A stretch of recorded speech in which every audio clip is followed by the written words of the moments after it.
Hello everyone, welcome back to Hollywood City.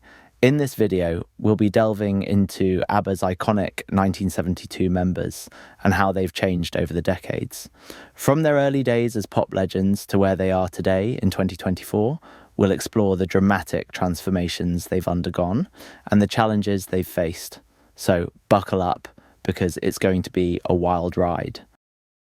Bjorn Benny Andersson, born on December 16, 1946 in Stockholm, Sweden, developed a passion for music early on, teaching himself to play the piano at a young age. He joined the Stars in 1964, a Swedish rock band that quickly became one of the most successful groups in the country during the 1960s. Benny was the keyboardist and one of the primary songwriters for the Stars, and his time with the band helped him hone his skills as a composer and arranger.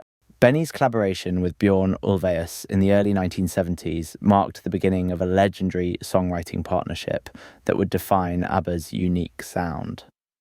Benny's ability to create beautiful, complex melodies influenced by his classical training set him apart as one of the key creative forces in ABBA. His talent for composing catchy yet intricate melodies contributed to ABBA's global success, with songs like Dancing Queen, Mamma Mia, and Fernando becoming instant classics. Benny's compositions were a significant factor in ABBA's worldwide popularity. Benny Andersson's contributions to ABBA's music went beyond songwriting.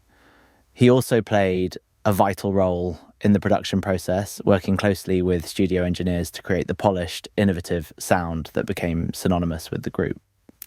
In his personal life, Benny was engaged to Christina Gronvall, with whom he had 2 children.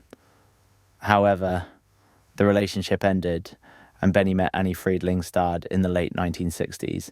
The couple eventually married in 1978, solidifying their relationship both personally and professionally as members of ABBA. Bjorn Kristian Ulvaeus, born on April 25, 1945, in Gothenburg, Sweden, was interested in music and storytelling from a young age. In his teenage years, he became a part of the Hootenanny Singers, a Swedish folk group that blended traditional Swedish music with contemporary pop and folk influences. The Hootenanny Singers achieved considerable success in Sweden during the 1960s, introducing Björn to the professional music world. Bjorn's early musical interests were folk and skiffle, but he quickly adapted to the changing pop music landscape of the late 1960s and early 1970s. In 1969, he met Agnetha Fältskog, and the two married in 1971. Their personal relationship soon became a professional collaboration, and Bjorn, Agnetha, Benny Andersson, and Anni-Frid Lyngstad formed ABBA in 1972. Bjorn's divorce from Agnetha Fältskog in 1979 marked a pivotal moment in his personal and professional life. Although the couple remained on good terms and continued to work together in ABBA, the pressures of fame and the demands of touring had taken a toll on their relationship. Following the divorce, Bjorn remarried Lena Kallesjö in 1981, with whom he had 2 more children. Lena has provided Bjorn with a stable and supportive relationship, and their marriage has been more private and removed from the public eye compared to his previous marriage. Following ABBA's disbandment in 1982, Bjorn Ulvaeus and Benny Andersson turned their attention to musical theatre. Their first major post-ABBA project was Chess, a musical with lyrics by Tim Rice. The musical was a significant success, particularly in the West End, where it enjoyed a long run. Agnetha Fältskog, born on April 5, 1950, in Jönköping, Sweden, displayed a passion for music from an early age. At the tender age of 6, she composed her first song, Två små troll, 2 little trolls, showcasing her natural talent for songwriting. Agnetha began performing with local dance bands during her teenage years, and at age 17, she released her debut single, Jag var så kär, I Was So In Love. The self-penned song was a major hit in Sweden, kickstarting her successful solo career. Throughout the late 1960s and early 1970s, Agnetha Fältskog became one of Sweden's most popular pop singers, known for her clear soprano voice and heartfelt lyrics. Agnetha's personal life and career were becoming intertwined in the late 1960s when she met Bjorn Ulvaeus, a member of the Hootenanny Singers. The couple began dating and were married in 1971, their union seen as a fairy tale coupling of Swedish pop royalty. After ABBA's breakup in 1982, Agnetha resumed her solo career, releasing several albums in the 1980s, including Wrap Your Arms Around Me and Eyes of a Woman. These albums were well received in Europe and showcased her versatility as an artist. Despite her success, Agnetha chose to step away from the spotlight, largely due to her desire to focus on raising her children, but also because of her discomfort with the public scrutiny that came with fame. She gradually retreated from public life, preferring a more private existence.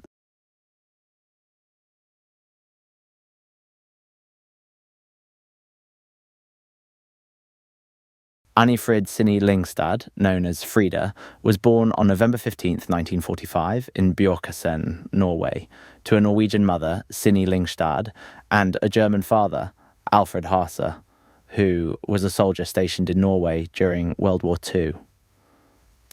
The relationship between Norwegian women and German soldiers during the war was highly stigmatized, and Anni-Frid and her mother faced intense social ostracism as a result of their connection to a German man. When Frida was still a toddler, her mother passed away and she was sent to Sweden to be raised by her grandmother. This difficult early life instilled in Frida a sense of resilience and determination that would prove invaluable in her later career. In the 1960s, Frida began her musical journey by performing with various dance bands across Sweden. Her big break came in 1967 when she won a Swedish talent competition, which led to a recording contract with EMI. Frida's solo career took off in the late 1960s and early 1970s, as she released several singles and albums that showcased her unique singing style. Her voice, which ranged from a smooth mezzo-soprano to a powerful, emotional belt, set her apart from other pop singers of the era. On the personal front, Frida married musician Ragnar Fredriksson in 1963, with whom she had 2 children, Hans and Ann-Lise Lotte. However, the marriage ended in divorce in 1970, leaving Frida as a single mother. In recent years, Frida has chosen to live a more private life, residing in Switzerland and devoting her time to charity work. She has found comfort and joy in the presence of her grandchildren, savouring the peace and tranquility of family life after the heartbreaks of the past. Thanks for tuning in. If you found this deep dive into ABBA's history from their humble 1972 beginnings to their iconic status in 2024 enjoyable, don't forget to hit that like button and subscribe for more Music Legends content. Let me know in the comments which part of ABBA's evolution caught you off guard.